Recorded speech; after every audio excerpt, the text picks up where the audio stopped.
Hello. Welcome to the program. My name is Mark Farzetta. I was really hoping that today's show would start off with, I was talking about a 3-game sweep of the San Francisco Giants and not the Phillies wild card lead being cut to 2.5 games. But here we are. I knew we were going to talk about the preseason game tonight against the Colts because I know that too will be a thriller, just like last night's Phillies game. And we'll also get to some roster bubble guys, but I need to start off with one thing here, folks. And I don't know if you're like me here, but this is this is non-sports related, but I just have to get this off my chest right out of the gate, okay?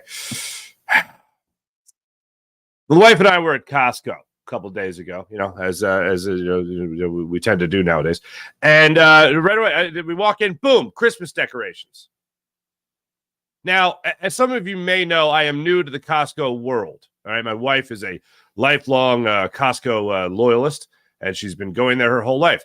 Me, on the other hand, I went to Costco for the first time like a year ago. You guys gave me your suggestions about what was great to get at Costco. What was the big bargains? For those that need to know, what sealed the deal for me and being a Costco guy was the Locatelli Pecorino Romano cheese that I'm used to like spending $1,000 for a tiny little wedge. And then at Costco, it's like $10 and you get like a whole wheel of cheese. So that was cool. But I see the Christmas stuff. Okay. Is that normal? Does Costco do that as early as August every year? Or is this just a new thing where they keep on moving up Christmas all the time? Because I remember being a kid and going to like Kmart, and I remember seeing the Christmas decorations at, Thanksgiving. And then I remember seeing it like November 1st. And then I remember seeing it like a couple weeks before Halloween. And then it kept on like getting earlier and earlier Christmas. Okay, so I'm not ready for August Christmas. If that's a normal thing at Costco, please let me know. If other people have decorations up already to sell at different stores, then please let me know. Point these atrocities out to me, okay? I'm not ready for that. And I'll tell you what I'm also not ready for. And this is what sparked this whole debate. All right. I don't know how, I don't know why, but it came up in one of my threads that today, ladies and gentlemen, today, and this is something that doesn't even directly affect my life, but today, the pumpkin spice latte is back at Starbucks. Now, for those of you that might think in this world that where you try to sneak in little advertisements, this is not one of those instances. This is me just telling everyone to slow the hell down. All right. It's not even fall yet. Okay. We're not even in September yet. We're still enjoying the hot days. Not so much. A little cold front coming through Philly, but it's like 77 degrees today with a thunderstorm. But you mean to tell me the pumpkin spice latte is going to be coming back? You mean to tell me Han Solo season for the ladies is going to be coming back with the boots and the vests and the long sleeve white shirts? You mean to tell me it's that season already? You back the hell off, okay? You back the hell off by speeding up fall, pushing it ahead and slowing down summer, shortening summer. What the hell's wrong with you people? There's one positive. One positive. The positive is that the football season seems like it's coming faster. That's the one positive of it all. But I hope you guys stand with me. I hope we stand on a united front. Stop shortening summer. Stop extending Christmas. And don't you dare put the pumpkin spice latte out there earlier than ever. What the hell is wrong with society? I wish I could say that I was making up my rage, but I'm not. I literally saw that, and I was like, "Oh, come on! This is the worst thing since early Christmas decorations being put out in department stores." Is Costco even a department store? What do you call that? A grocer? I don't know. As a kid, we went to Sam's Club like twice, and my mom was like, "This is we wasted so much food. We can't do this." I think, Mom, we wasted like one hot dog. Anyway, thank you for letting me get off that chest. Thank you for letting me get that off my chest. That's just something I needed to say to start the show. All right. This Phillies team is so much fun to watch. One of the things I really took away from the great run that the Phillies had and making the playoffs for 5 straight years, winning the division the way they did for those 5 straight years, making a 2 World Series and all that stuff. The one thing I really take away from the Ryan Howard, Chase Utley, Jimmy Rollins, the Philadelphia Phillies, Pat Burrell, Philadelphia Phillies as well in that mix also. One of the things I take away from that is that was a team that you just looked at and it was like, man, you're never out of a game. you're never out of a game. You could be down 4 or 5 runs, you could be down 6 runs, and you never feel like you're out of it because you have an offense that it can just explode at any moment. And sure enough, the Phillies get the back-to-back home runs of back-to-back pitches from Kyle Schwarber and Trey Turner. Then the next thing you know, Bryce Harper steps up to the plate, bottom of the 9th inning, and all of a sudden he makes something happen there with an incredible home run down the right field line that just hit off the foul pole in right field. Next thing you know, you're tied. You go in the 10th inning. Craig Kimbrell, what the hell, man?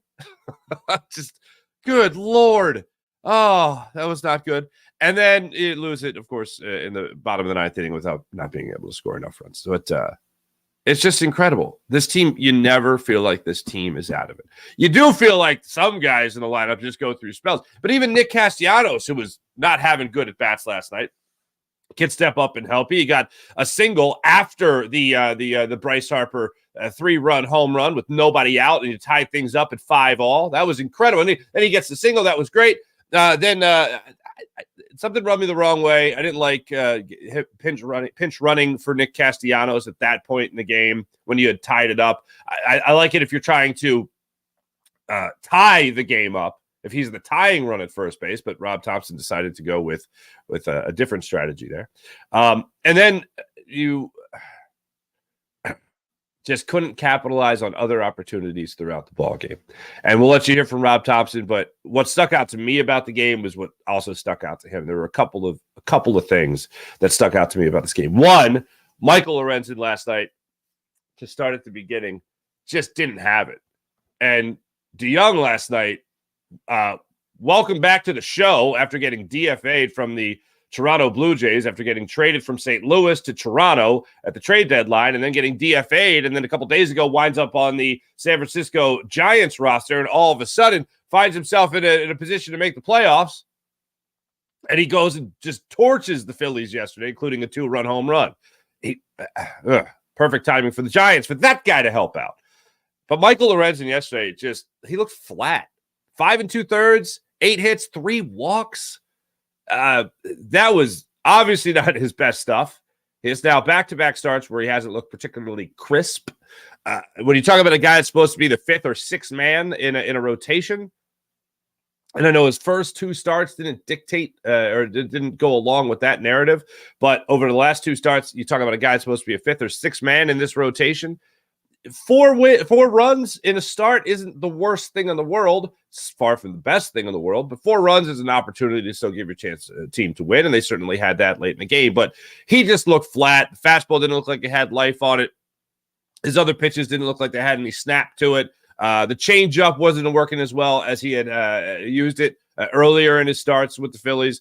So just not a very good start for Michael Lorenzen overall. And even compared to, when you start out with a no-hitter or another 8-inning performance, compared to that, yes, certainly it's a drop-off. But for just an average pitcher, that's what it was. That's what we had from him yesterday, which was just an average performance to bad performance from Michael Lorenzen. Certainly bad when you compare it to his other starts. But everything just looked flat and, of course, very hittable when you talk about 8 hits and those 3 walks where he wasn't able to locate the strike zone either. So that was rough. As far as the other opportunities go in this game, the first thing that jumped out to me was the opportunity that you had to score with Alec Boehm and the hit he had to Jock Peterson in left field, where it looked like Jock Peterson, I got to say, Jock Peterson right out of the gate looked like he trapped that baseball in the 5th inning. Now, this would have been an opportunity for the Phillies where you would have had runners on first and second with 1 out.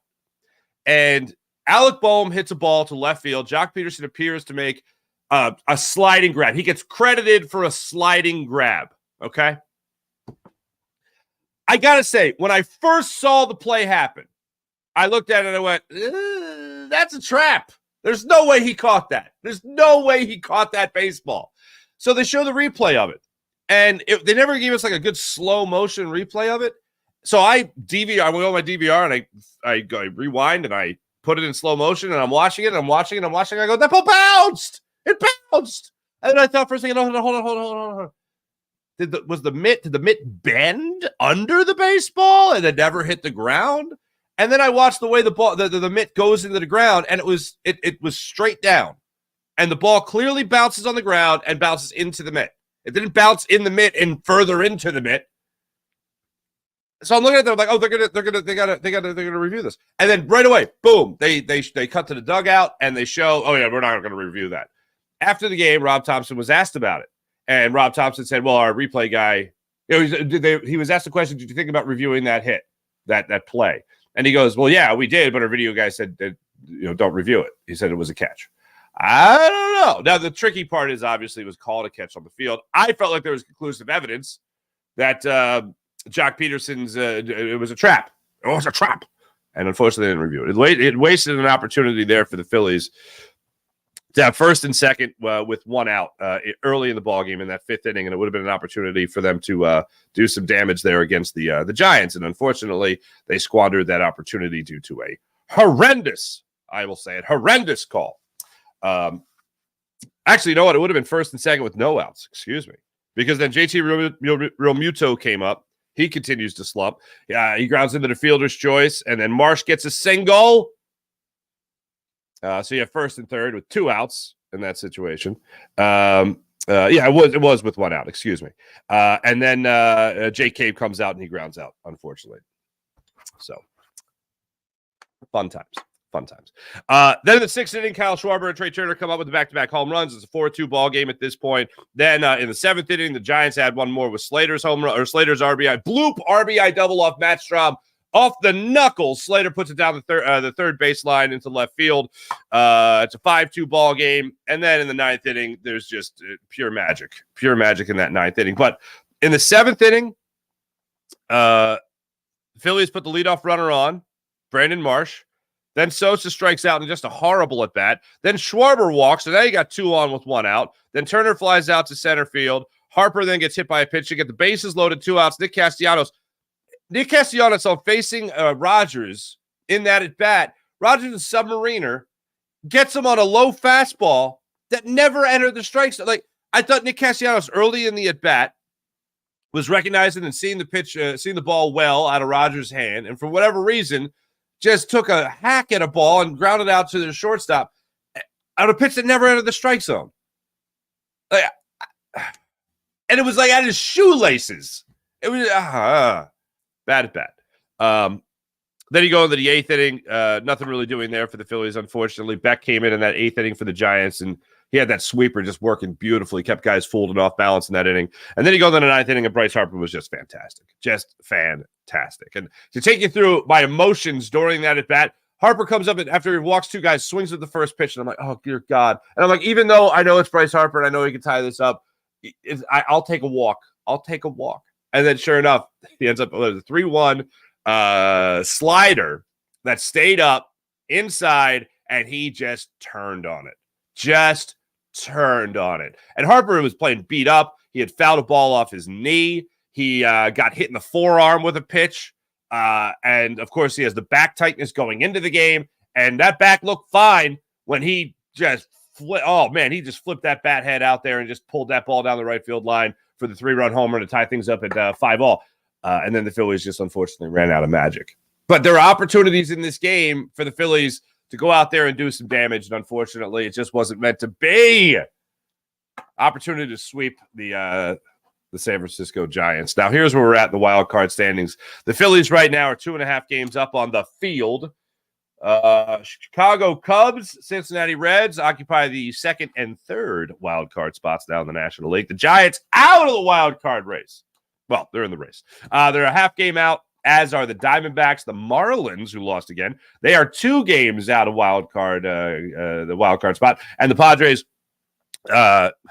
6 games out. So that's kind of where it all ends for the wild card spot. But there have been certain guys for the Phillies that have just really been struggling as of late. Nick Castellanos has taken a step back. I know he had a 3-run homer against the Washington Nationals to tie things up there in Washington in that Saturday game. But the one guy in particular, we could talk about from the mound, certainly Michael Lorenzen over his last 2 starts. We could talk about Craig Kimbrell and how he has had some struggles, obviously, since the All-Star break. But JT Realmuto is the guy that really sticks out to me in this Phillies lineup. I've said it many times before. that JT Realmuto is a guy that is kind of like, when you get Castellanos, you got Schwarber, you got Bryce Harper, you have young guys hitting the way they are. JT Realmuto has been a guy this year that's really been lost in the fold. And you look at what he's been doing over the last couple of weeks, and his numbers have actually been pretty decent over the last 2 weeks. When you look at the last 2 weeks, including last night's game, he's hitting .295 with a .326 on-base percentage. It hasn't looked like that in watching him. It doesn't feel like he's had that kind of consistency. But then you look over the last month, and sure enough, he's a .273 hitter. That's shocking to me. And I'm looking at last night's game, 0-for-5 in the ball game, had some horrible hacks. Like the thing that we were crushing Nick Castellanos for last year, the thing that we're crushing Trey Turner for in the first 4 months of the season was just flailing at that pitch that was low and away. Those sliders, those breaking balls, low and away. And he's getting in 2-strike counts where he's just whiff on those pitches that are just so far outside. And yesterday he struck out on 2 of those pitches. 2 of those occasions with the runners in scoring position yesterday. Both of those occasions with runners in scoring position yesterday were an opportunity to really help the ball club and then came up small. But over the last week, you're talking about a guy who's hitting over 300. It's insane to me to look back over the numbers. He did have a horrible June where he batted .217. July, he started to bounce back a little bit, get closer to at least his season average, which is .250, hit .240 last month. And so far in the month of August, you have a .288 hitter. I don't know. It's like the very hot and cold of JT Realmuto. That's what we're seeing. After the game, Rob Thompson was asked about today, and the Phillies having an off day before they start a series with the St. Louis Cardinals. Whether or not this is going to be a really good thing for JT Realmuto. He's been good, numbers-wise, but in the clutch, he seems like he's coming up very small for this ball club. You got to get more out of him. I know overall the numbers have looked good, but when you talk about the overall eye test, I mean, sometimes the eyes can deceive, but I don't think in this case, especially when you're talking about those pitches that have been low and away with opportunities to put runners across the plate, just flailing at pitches, you can't have it. As for this team never being out of it, Rob Thompson was asked about it after the ball game yesterday. Here's what Rob Thompson had to say. Again, it's these guys just keep fighting back. Doesn't matter what score is. Even in the 10th inning, we had a shot, but just came up short. We had plenty of opportunities in the middle innings there, but we just came up short. We are just about to get into. By the way, you did say that Bryce Harper was fine, which is a nice thing to hear after the back tightness, which is going to keep him at the designated hitter position again for, I'm going to say, a while. So my goal everyone's goal of him playing first base like 5 days a week seems like it's not going to happen anytime soon. And then foul ball off his knee, said it didn't bother him until he got to first base. Hopefully he'll be fine. He looked fine once again later in that ball game. And the back issue, as I mentioned, and then, of course, getting hit in the forearm. Just keeps getting dinged up. And not to mention he had Tommy John surgery 20 minutes ago. So we'll see how all that plays out for tonight. Or excuse me, for Bryce Harper over the next couple of days. Here's where I'm at with this Phillies team. As I've been saying for a while, I feel like this is a playoff team. And I'm not just saying that because they're 2.5 games up. When they were still fighting to get into the wild card, I was saying that this was going to be a playoff team. I still feel like this is going to be a playoff team. I just feel like through last year's experience, this lineup knows when to pull it together. I feel like through last year's experience, the starting pitching knows how to pull focus.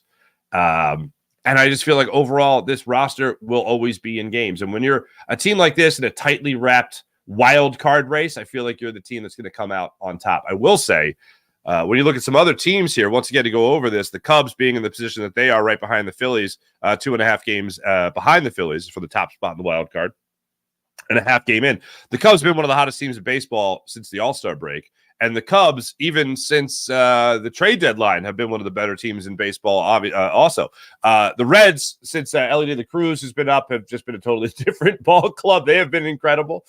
This wouldn't shock me in the least bit to see this team, these wild card teams that are in it right now, be the final teams to make it in there. But some teams have just been on an absolute tear, and the Chicago Cubs are one of those teams that you don't want to face them in the playoffs because they are that hot team. Cody Bellinger had been on a tear right after the leading up to, and then right after the trade deadline, because of course he was the number one guy that I wanted to see coming here to Philadelphia to have Kyle Schwarber, who was not looking good in left field again yesterday. Hey, look, another home run, fine. But in left field, pretty special to watch a guy that should be a designated hitter as opposed to a left fielder. So Cody Bellinger would certainly be looking a lot better in a Phillies uniform right now, but not the case. Instead, he's on the Cubs, nipping at the heels of the Phillies. But I still have confidence. I still have confidence. When it's this tight and you have a team that you feel like is always in it, then I feel like you have a team that's going to win. And ultimately, they're going to still have an opportunity here, especially after this series with the San Francisco Giants, where you can go out there and really handle your business against teams like the Cardinals. Then you have the A's for a 3-game series. Then you got the Brewers. Then you got San Diego. San Diego, regardless of where they are in the standings, they're going to be a tough team to beat. The Brewers have been playing some good baseball. The Angels just got news last night that there's a UCL tear for Shohei Ohtani, so he's shut down as far as pitching goes for the rest of the season. And Mike Trout played one game and then went back on the IL. So sorry for the Millville native. Here's the way the rest of the season shakes out after this Cardinals series. Angels, then you're at the Brewers and at the San Diego Padres. It's a 6-game road trip. Then the Marlins, the Braves, at St. Louis, at Atlanta. And then you got New York for a 4-game series. You got the Pirates that you host them for a 3-game series. And then you go at the Mets. Mets have been dangerous to the Phillies this year, unfortunately, but they're probably going to be well packed in by the end of the season. So that's the way the season is going to shape up and shake out when you look at the rest of the schedule for the Phillies this year. Here we are on August 24th, August 25th being tomorrow, and the Phillies starting that 3-game series with that Giants squad. Or excuse me, I did it again, the Cardinals squad. That's who we're going to be facing. That's who the Phillies are going to be facing. So certainly a rough one last night for the Phillies, but I have confidence they'll be able to bounce back in the series against the Cardinals. Tonight is the final preseason game for your beloved Philadelphia Eagles. I'm really hoping Sidney Brown does not play in this game. I'm going to assume Sidney Brown is going to play in this game. That's the number one guy. When I look at the depth chart of the Eagles and what they're going to be going into the season with, I think you're starting defensive line. I think you're starting secondary. I think you're starting middle linebackers. I think you're starting cornerbacks. I'll go over it with you. I told you guys yesterday that I don't think a lot of us are going to get our wish about Sidney Brown being your starting safety next to Reed Blankenship for week 1 against the Patriots in New England. I think you're going to get Terrell Edmonds. I know some people are speculating about Justin Evans, who's had actually a decent preseason. Justin Evans possibly winning that job, making his way into that conversation at least. I think Justin Evans is going to end up making the team, but I don't think that's legitimate that he's going to be a starter by any means. I think they're going to start with Terrell Edmonds.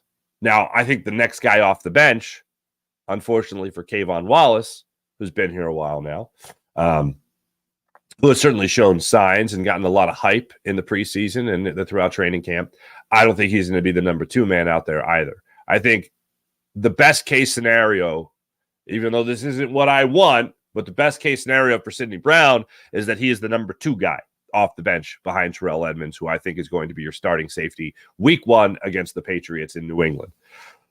I don't think Terrell Edmonds is going to play tonight. I don't think Kayvon Wallace is going to play tonight. But I do think Sidney Brown is going to get some time out there on the field because the bottom line is they want to get him as much experience as humanly possible. Even if it's against the third string guys, they want to have him out there as much as they can. So I think Sidney Brown is going to get some reps tonight as your starting safety. He might start at safety tonight. And who knows, maybe you have a Reed Blankenship type moment. Even though Reed Blankenship was undrafted and Sidney Brown's a 3rd-round pick, you want to see a guy like Sidney Brown go out there and do something. But I think put a ball on the safety position. I think the way you're going to start out the season, and we'll go over this again tomorrow, and then, of course, for until week 1, I think your starting safeties, Reed Blankenship, obviously, and Terrell Edmonds. I think that's going to be a case-closed situation tonight. As for your cornerbacks, that is probably the easiest position to talk about. Darius Slay, James Bradbury, and Avonte Maddox as your nickel back. I think that's what you're going to be looking at there. After that, when you talk about cornerbacks for the Philadelphia Eagles, Eli Ricks has got to step up for himself. Zach McPherson being hurt creates opportunity for other players. Not that you're ever rooting for that for anybody on your squad, but that's the situation that the Philadelphia Eagles are in right now. So I think you're going to have an opportunity here for guys like Eli Ricks, guys like Keely Ringo, who really has to show better awareness at the NFL level of what he is able to do at the cornerback position. And what I'm talking about is that throw that they made on him in the Browns game, where he had his man locked down. And at the college level, when we were doing the post-game show, Derek Gunn and I and Mike Missinelli joined us, made a great point about how college level, that is blanketed. Your receiver is blanketed. And when you're in that position as Keely Ringo and you have your arm on the guy, you have your hand on the guy, you can feel where he's at, you feel like you have him well covered, and you're between him and the quarterback. Well, at the NFL level, you can still hit that receiver. You got to keep your eyes on the prize. And he just completely lost focus. And at that point, you're thinking, all right, we need to raise that awareness right now for Keely Ringo. So tonight will be an opportunity for him to get a little bit more experience under his belt and for him to be able to go out there and prove what he can do at the NFL level, or show at least what he could do at the NFL level, albeit in a preseason game. So I look forward to seeing that. Eli Ricks went from pick 6 Ricks in preseason game number 1 to where the hell am I now in preseason game number 2. He was getting beat on routes. He was getting lost in the football field. He was missing tackles. It was not a pretty sight. Look, pick 6, sexy plays, splash plays, fantastic. But ultimately, to win a spot on this defense, we talk about it all the time with Sidney Brown and how it might actually be a detriment to him that he's too aggressive. Oh, my goodness, he's so aggressive for a young player. Well, coach him up a little bit, as we talked about yesterday. And for Eli Ricks, learn the speed. The guy learned the speed. I know you can have guys like Jalen Carter come out here and talk about how it doesn't really seem different to him on the defensive line, but at the cornerback position, I imagine the speed of the game is a lot different, especially if you're Eli Ricks or you're Keely Ringo, who are not used to the open in college, or excuse me, I should say blanketed in college, all over him in college versus all over him in the pros. In the pros, it means there's no window whatsoever. In college, it means you just got to be on your man and between him and the quarterback. So that's the difference both those two young corners have to get used to at the NFL level. And preseason is the only way you're going to get them started on doing that. But again, with Zach McPherson being out, you're going to need some guys to step up and handle their business at the cornerback position. But ultimately, they're going to be fighting to be in there as the nickel corner, to be the backup to Avonte Maddox, who when he's playing, when he's healthy, obviously a friend of the show as well, but when he's playing and he's healthy, he's one of the best nickel corners in the game. And I've said it before, but you got an embarrassment of riches when you talk about all 3 guys that can play at a very high level as nickel, as outside corners, or somebody who is covering the guy in the slot. So that's something to look forward to seeing, is that battle and who's going to step up of that position group tonight. And when you look at it, James Bradbury, I know, is playing in the slot. You're obviously not going to see that tonight. He's not playing tonight. But I don't mind the diversity. Just to address this subject that we really haven't gotten into, he's done all sorts of things. We had Jordan Davis lining up on the outside in preseason game number 1. He was lining up as a defensive end. You have James Bradbury auditioning to play corner at times. I'm all for it. Everything that you want, like we talk about it all the time with the offensive line, and I know it's a different animal, but it's still talking about versatility. I want as many guys in the offensive line, especially backup guys like Tyler Steen, to be playing as many positions as possible, get their feet wet as many different spots. You need Swiss Army knives after you talk about the starting 5 on your offensive line. When you talk about the secondary, at any given moment, I would love to see the Philadelphia Eagles throw something different at the Dallas Cowboys. I'd love to see the opportunity where a guy like James Bradbury can line up in the slot on a guy like CeeDee Lamb.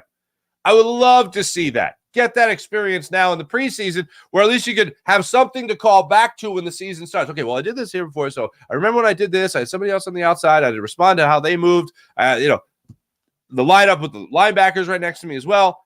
Hassan Reddick right next to me, for instance. You can learn the feel of that position. I'm fine with it. This is the time to do that. It's like in spring training, a guy wants to work on a new pitch. Why not work up on a new formation or get used to a different position in the preseason? It's exactly what it's here for. And when I say preseason, I mean training camp. Excuse me. Josiah Scott had a terrible preseason game, number one. Bounced back well, was around the football at least, even on plays that he wasn't supposed to make. He was there by the time the play was finished. So bounce back game, but I just have, when Avonte Maddox was out last year in that Cowboys game, I just have horrible images of Josiah Scott still implanted in my brain. But I think I think the Eagles are still going to have confidence in what he can bring to the table there.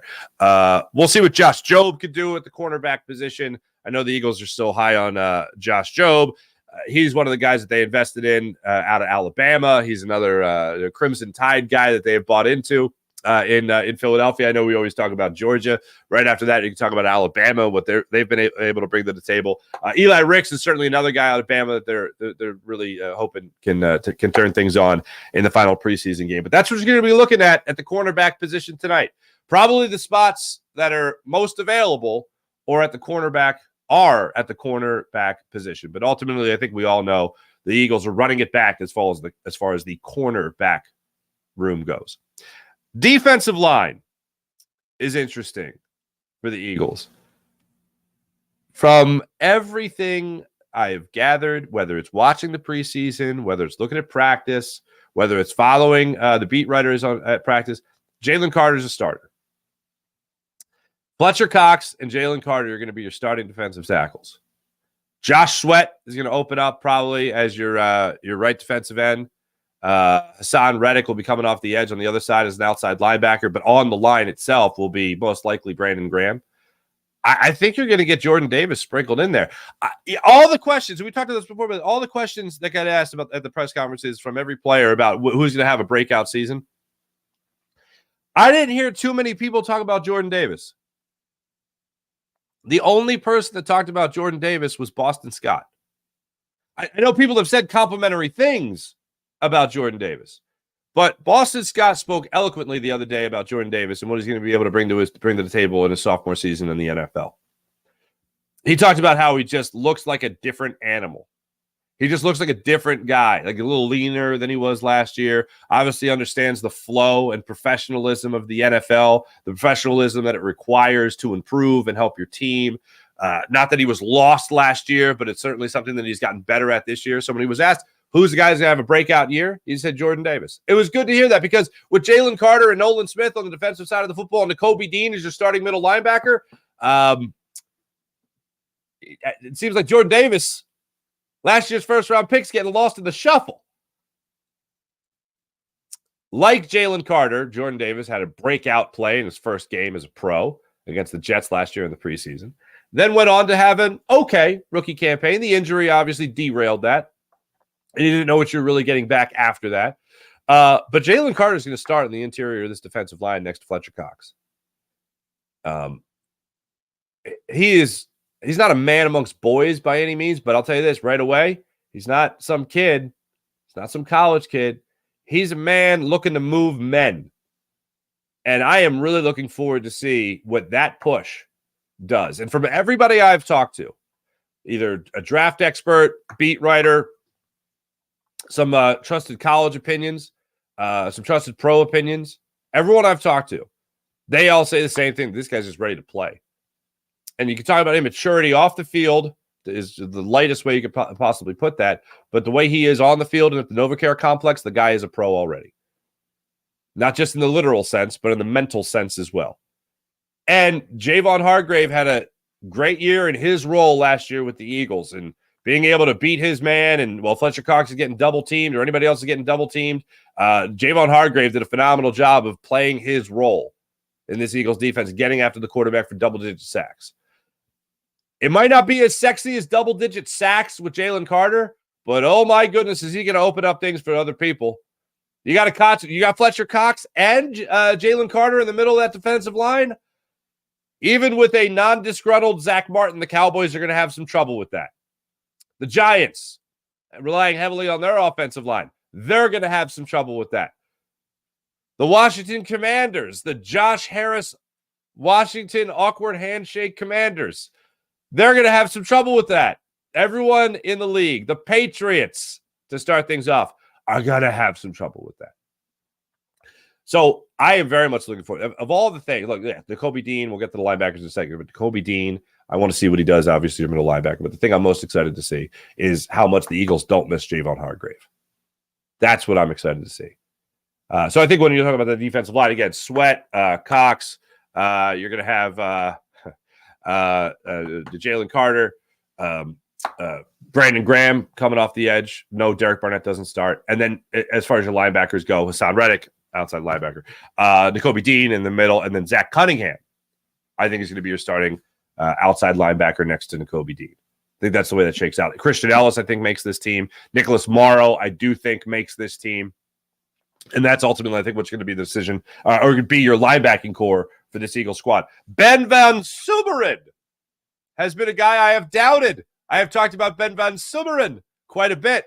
People were talking about that raw talent, how great he looked in his pro day, how great he looked in his own little version of the combine. I had my doubts. Fullback to linebacker, watching him in college, okay, raw talent, fine. How's he going to be at the NFL level? Eagles look like they have worked some wonders with this guy in Ben Van Sumeren, depending how you like to say it. I like the Sumeren. But instincts looked like they were coming along. He would get in the backfield. He'd knock down a pass. Decent in coverage. Was always around the ball. Late in games when he was getting his opportunity. All right. Raw talent. Shape it. Mold it into something that could actually help this team win football games. Most likely practice squad. Don't think he makes the team, but most likely practice squad guy. On the offensive side of things, I know, so that wraps up as far as defensively. I think that's where the Eagles are going to be at there. Offensively, I mean, if I call the cornerback situation with the Eagles an embarrassment of riches, I don't know what I would call the offense. I think fat and happy. I think that's what the direction I'd go. Fat and happy. Your offensive line is stacked. Cam Jurgens is your starting right guard. Everyone knows it. I think the Eagles are going to have a couple of nice Swiss Army knives. I talked earlier about how important that is for an offensive line. I think the Eagles are going to have the offensive line out there with a few Swiss Army knives backing them up. The only conversation going into the preseason was who's your right guard. That was answered when you saw Cam Jurgens take every single first-team snap, as Nick Sirianni so humorously and frustratedly pointed out 2 days ago in his last press conference leading up to final preseason game. What do you want me to say? He's your guy. Yeah, just taking every rep. But Cam Jurgens is starting right guard. So then after that, who are other guys that are going to help plug in there? I think Dennis Kelly makes the team. He's a guy that could be a Swiss Army knife. He's a guy that certainly has an experience. He's a guy that can still play. Jack Driscoll, obviously a guy you can move at a lot of different positions on this offensive line. And Tyler Steen has really impressed me. I know he had the back-to-back false start penalties. I know. And I know he had it at the right guard spot, the position he's still trying to learn. I know he had it with Marcus Mariota as the quarterback. Fine. So the cadence might have been off. I don't know. But when it happens back-to-back and nobody else is doing it, it tells me it's a one-man problem. He's young. He's going to make those mistakes. But more importantly, above the position, beyond the position that he's probably going to be playing for a long time in the NFL, after he graduates from Stoutland University, right now he is in Stoutland University grad school program. This is the way I like to put it. He's going to be serviceable as a backup tackle, if need be. Lane Johnson, God forbid. Jordan Mailata, God forbid, has to miss any time this year. I think Tyler Steen can play at the NFL level. I mean, the thing that sticks out to me, I know people talk about his wingspan isn't the greatest thing in the world, and that's what suits him to be a guard more than a tackle, fine. But his footwork, I think, can make up for the lack of wingspan, all right? his footwork does look really good. That's one of the things that coming out of college, you read about him, and that's what everyone would say, glowing remarks when it came to Tyler Steen and his wings and his footwork, how it makes up for everything else. Yeah, ultimately in the NFL, he might be better suited long-term as a guard. Well, he's still going to be learning that position. But bottom line, I think the Eagles are going to have him at a point after training camp, after preseason, after the week layoff, after practice, in a position to be able to help the team either at guard or the tackle spot as the season goes on. So, Dennis Kelly, Jack Driscoll, Sue Opeta probably makes the team as well. And obviously, Tyler Steen can help you as those Swiss Army knives that we'd like to talk about so much at the offensive line position. Wide receiver, Oladame, Zacchaeus. I think he's making the squad. I think that's a pretty safe bet. I think Quez Watkins is making the squad. That's a pretty safe bet. Those two, look, we're going to talk about the running back position in a minute as interchangeable. I think your third wide receiver is going to be pretty interchangeable as well. Look, it's Devontae Smith. It's A.J. Brown. It's A.J. Brown, Devontae Smith. And then Dallas Goedert will hold down the fort as your receiving tight end. I think Grant Calcaterra makes the squad, and obviously I think Jack Stahl makes the squad as well. That's going to be your tight end room. But wide receiver-wise, I know Greg Ward, they can have veterans on that practice squad. It's probably going to be another practice squad year for Greg Ward out there also. I feel bad for a guy like Tyree Cleveland, who went out there and had himself a pretty solid first two preseason games. Should have reeled in that one. I think it was from Tanner McKee. But I feel bad for a guy like that. When you look at some other spots there offensively, I will go to running backs because I know quarterbacks are the creme de la creme conversation, so I'll save that for last. This running back room is going to be very interchangeable. I've said before, and I stick with this, your leader in carries will be Kenny Gainwell. Your leader in touches will most likely be DeAndre Swift. Rashad Penny will be the goal line situation back, most likely. He'll be the third and short back, most likely. I think that's how they're going to use that running back position. And then when it comes to Boston Scott, I know it's a joke to most people, but I think it's pretty close at least. I think Boston Scott is going to be used mostly against the Giants. I think he'll have games. We'll have like 2-3 carries here and there. Then he'll play the Giants 5 carries, 6 carries. That's the way I think they're going to use Boston Scott. And obviously, running backs, it's a tough position to keep healthy. They're going to need every one of them. Boston Scott, Rashad Penny, Trey Sermon, odd man out. I know everyone loves to talk about Trey Sermon with all this admiration and how great he is. Everyone on the coaching staff, but nobody else is talking about it. The fumble, I know he had the 33-yard touchdown run. That was great. He also had some great blocking along the way. Dennis Kelly being one of the guys to get out there on a great block, so that's why another reason why I think Dennis Kelly makes the team. He can still move, but still the fumble. I know it was a great play. Diabate, who made that play for Cleveland. But the fumble is unforgivable. Can't do that. So your running backs are going to be pretty interchangeable throughout the season, but I think basically it's going to go from bottom to top. I think it's going to go Boston Scott. I think it's going to go Rashad Penny, DeAndre Swift, and then it's going to go Kenny Gainwell as RB1 and 1A. If a guy's going to lead in touches, another guy, and he's still going to get catches. Excuse me. If a guy's going to lead in rushing attempts and also going to get receptions, Kenny Gainwell, it'll be close between him and DeAndre Swift, but ultimately more rushes. I think it's going to go Kenny Gainwell. More receptions will be DeAndre Swift. So that's the way I see that shaping out. But basically, I think it's going to be RB1 and RB1A on this in the running back room. When it comes to quarterbacks, how, if you're Nick Sirianni, can you constantly talk about competition and even glance at Marcus Mariota and say, oh, he's the backup? Like, I know the NFL experience is there. I've talked about it plenty of times. 89 games he's played in the NFL. Yeah. Running ability, yes, certainly he has a similar running skill set to Jalen Hurts. I just want the better quarterback. That's all I want. I just want the better quarterback. And this 6th-round pick, Tanner McKee, out of Stanford, you can make no argument as to who has been the better quarterback in practice, in training camp, obviously, and in the preseason. It's Tanner McKee. So if you're Nick Sirianni, you're all about competition. There's no competition. Tanner McKee has far and away been better than Marcus Mariota. And the Eagles need to seriously consider, in case anything, God forbid, goes wrong with Jalen Hurts, the first guy off it. Here's where I'll take it to. The Eagles are up 30 on the Patriots week 1. That's where I'll take it to the most optimistic part, okay? They're up 30 in the fourth quarter on the Patriots. Jalen Hurts out of the game, and off the bench comes the 6th-round pick out of Stanford, Tanner McKee. Let him eat, fella.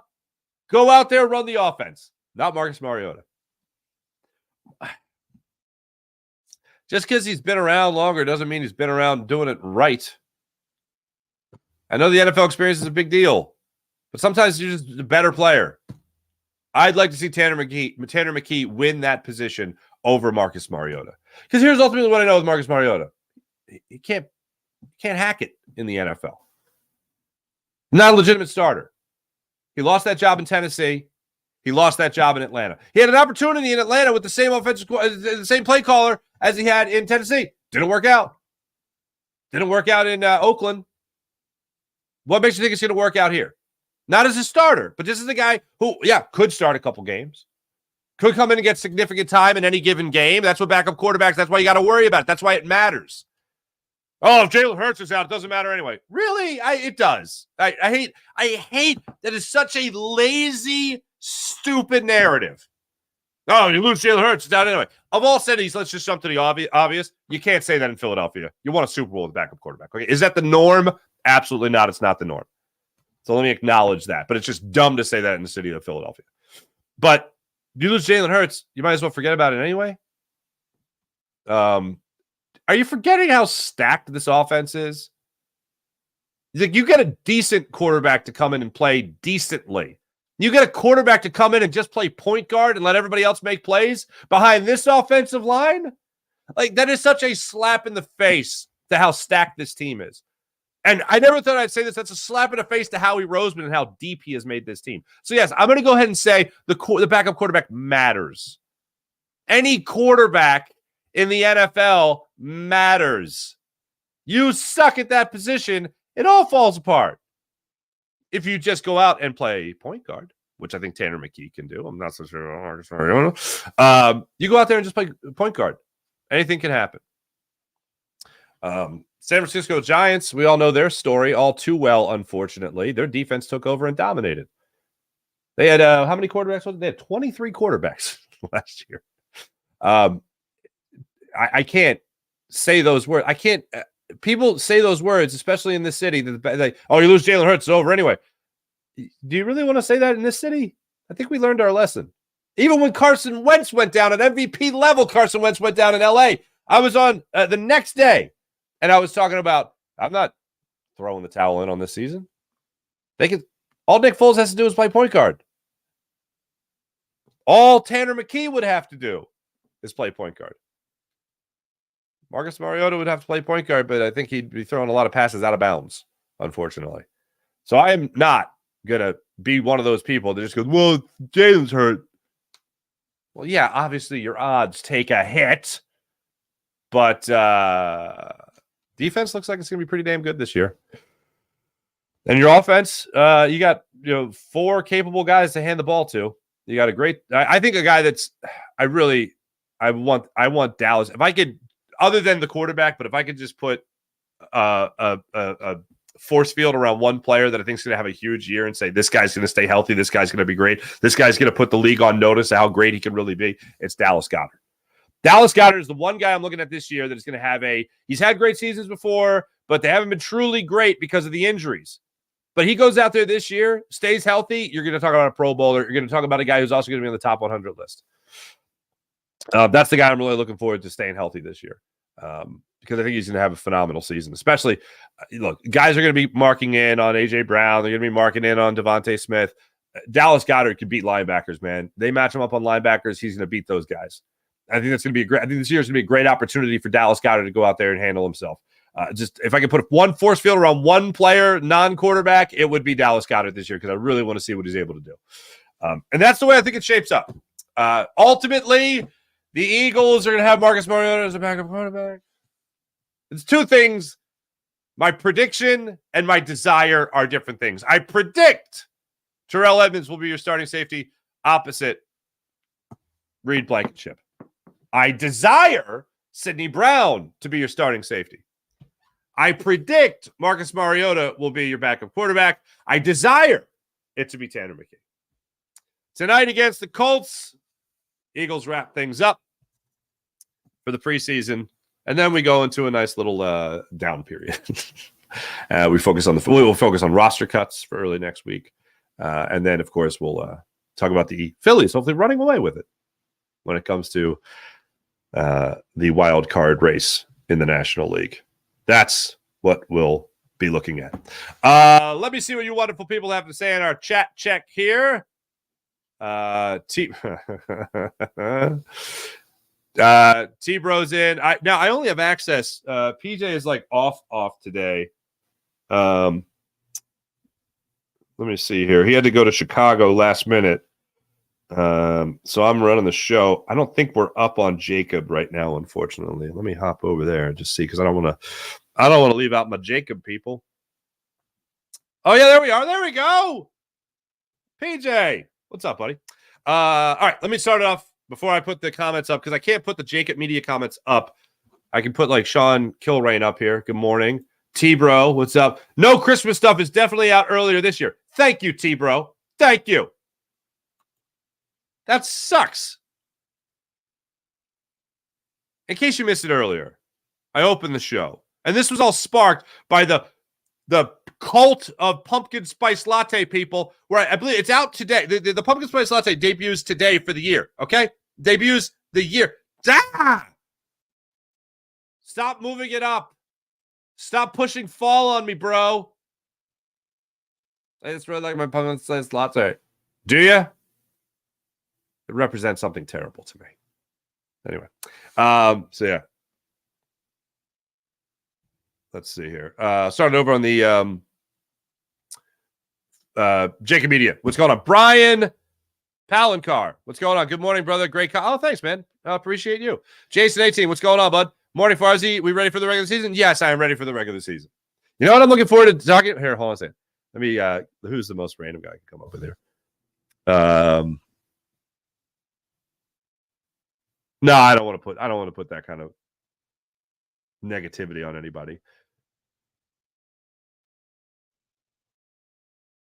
Yeah, I don't want to do that. But I played a game last year with Derek Gunn and Devin Caney during the preseason. I said, let's play a game.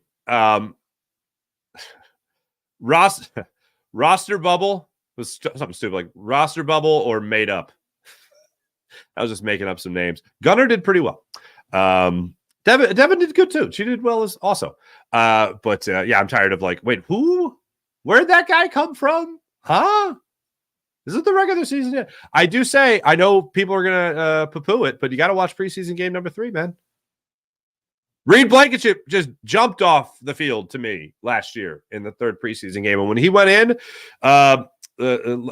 for Chauncey Gardner-Johnson and he picked off Aaron Rodgers, I wasn't surprised. When he nailed Saquon Barkley in the backfield against the Giants, I wasn't surprised because I watched preseason game number 3. So don't you poo-poo it. It's still football, baby. It's still football. And the Phillies are off tonight. Let me just say that one more time. What the hell? I'm lost over here. Babs was joining me earlier in the morning. What's going on? See you on Eagles postgame tonight, Farzi. I believe we're doing Eagles postgame. Usually how it works is I'll get a text. Hey, you good for tonight? Oh, I guess we're doing tonight. I don't know. They might have somebody else. I don't know. But yeah, I assume we'll be doing the show. Rumors are flying around. Howie is thinking of snagging Taylor. Did you hear anything? I did not hear that. Oh, I've seen. Yeah, Brian, I've seen. Look, here's what you can say.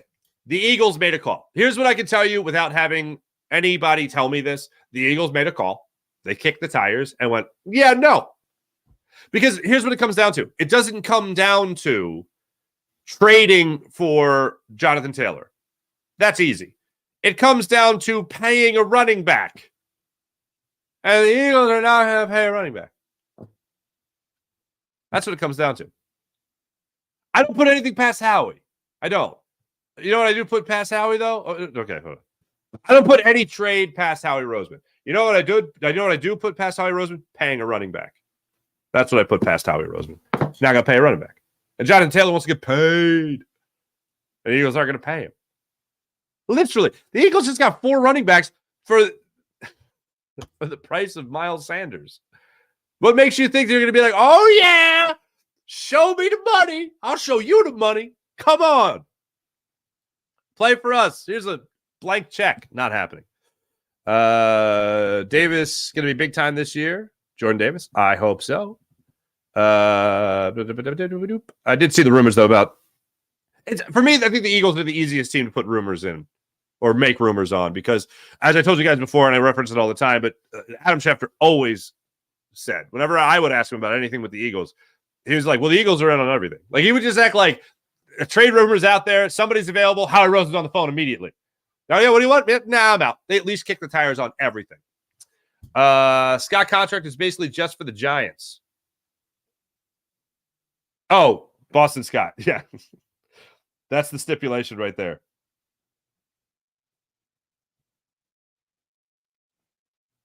That's the stipulation right there.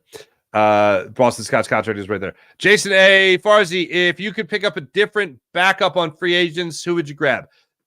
Don't know. Ask me that question next week because I want to know who comes available. Because as of right now, the list I've looked at is not good. Look, for the name everyone gives a damn about, Nick Foles, I would do it. I would do it happily. Oh, you can't do that. What if Jalen Hurts is terrible? First off, Jalen Hurts is not going to be terrible. And second, I know Nick Foles can come in and win games as a backup. He can't do it anywhere else. You know where he can do it, though? Here in Philadelphia. It's pretty amazing.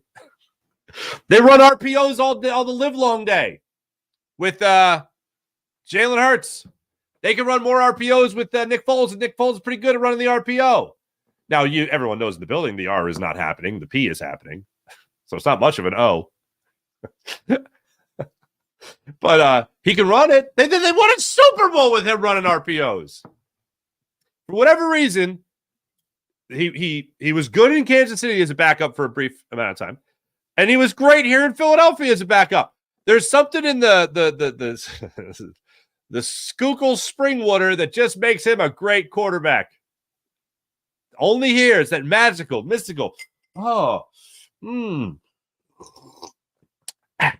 Schuylkill Springs, where Nick Foles wins games. Schuylkill Springs.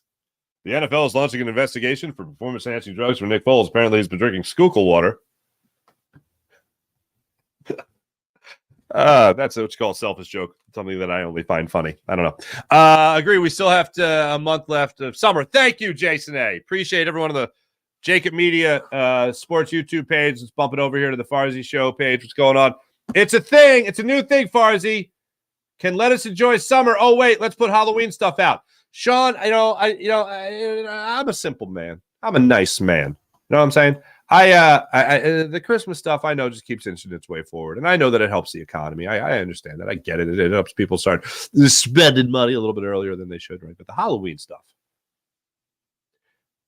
I don't like seeing Christmas stuff. I never, at any point in my life, even when they started doing it, I never like seeing Christmas stuff out after. When I eat a turkey leg, okay? And I overdose on desserts, okay? And I have played hours upon hours of Joe Montana football and Sega Genesis with my cousins. After that only do I want to hear anything about old Kris Kringle.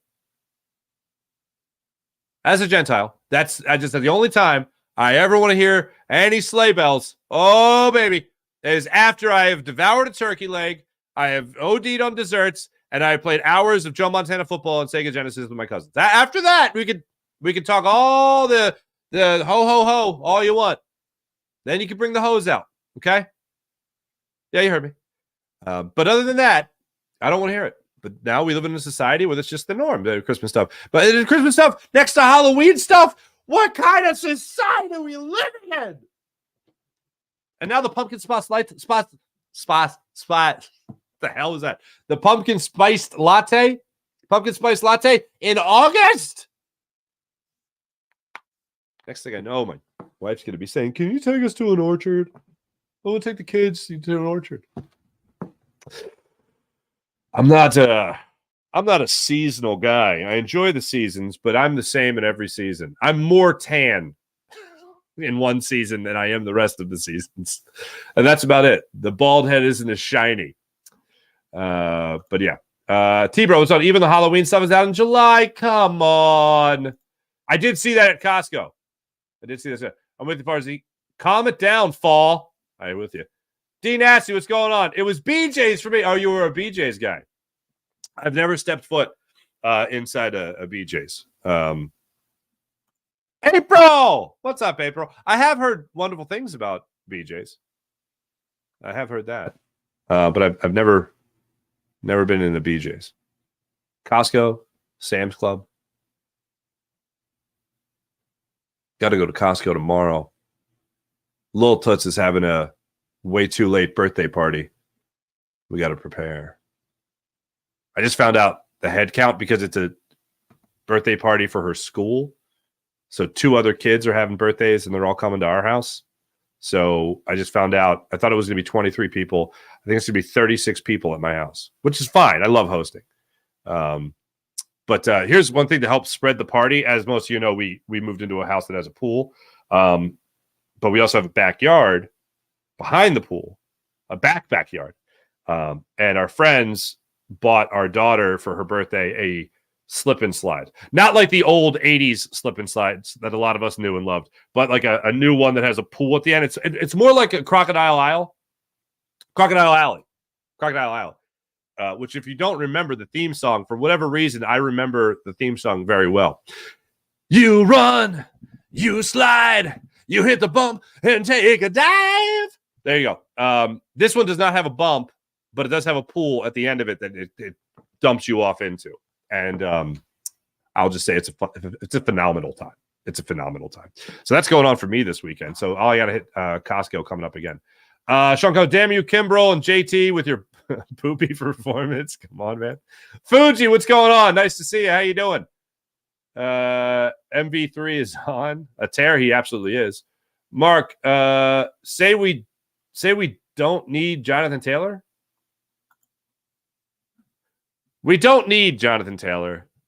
But if you're telling me that Jonathan Taylor is a running back for this football team, is the running back for this football team for the upcoming season, yeah, I'm really happy about that. You don't need an MVP quarterback to be your quarterback. You don't need 2 Pro Bowl wide receivers. You don't need 2,000-yard wide receivers. But it's nice. So I wouldn't mind it. If Jonathan Taylor's on the Eagles tomorrow, I'm not. I am if they sign him to like a 5-year, $150 million contract, something stupid. But that's obviously not happening. By the way, I didn't realize this. The last running back traded for a first-round pick was Trent Richardson. That was 2013.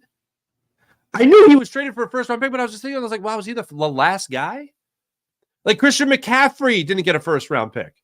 And Christian McCaffrey, as I pointed out the other day with Jody McDonald on Birds 365 when I was in for John McMullen, Christian McCaffrey is Deebo Samuel uses the term wide back.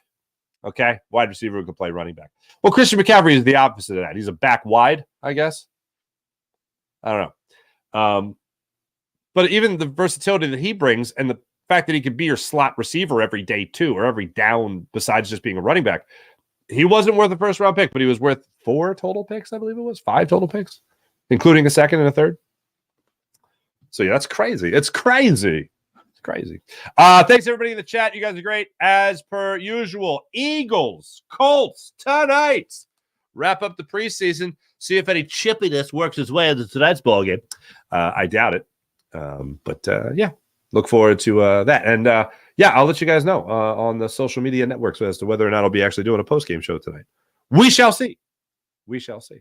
Until then, Jim Hyder produced program, did a wonderful job as per usual. My name is Mark Farzetta. This is the Farzy Show. Make sure you like, make sure you subscribe on Farzy Show and on Jacob Media as well. All the people on the podcast. Thanks so much. Professor Dutch wasn't in either chat today. So 2 things to a couple of our commenters and known podcasters.